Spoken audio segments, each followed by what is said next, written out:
تصريح خطير جدا لكيليان مبابي قبل ساعات قليلة جدا من مباراة النهائي قبل الأوان. منتخب إسبانيا ضد فرنسا يبكي صحفيا جزائريا وينتصر للمغرب. لكن قبل أن نبدأ في سرد المزيد حول هذا الخبر الحصري ونعلم تفاصيلها، كنت ترى بأن يمين يامال سينتقم للمملكة المغربية وللمغاربة من الديك الفرنسي. ضع لايك للفيديو لكي ينتشر. اليوم إن شاء الله الثور الإسباني، الثور الهائج، الثور السمين الإسباني سوف يقوم بفضح وفضيحة كبيرة جدا ضد الديك الفرنسية. الديك الفرنسي في تصريح لديدي ديشان قال بأن المنتخب الإسباني هو المرشح على الورق في فوز في هذه المباراة، لكن لن نصل فقط إلى نصف النهائي بل سوف نذهب إلى بعيد. في رسالة واضحة جدا بأن فرنسا تخاف من الثور الإسباني الذي يعد من أقوى المنتخبات في هذه المباراة. وقال أحد المحللين السياسيين الرياضيين قال بأن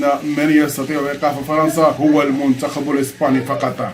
وبهذا الصدد يرى مراقبون بأن مبابي يخاف من يمين يامال الذي سوف يكون رئيسيا وأيضا سيكون لاعب أساسي في هذه المباراة وسوف يسجل هاتريك إن شاء الله.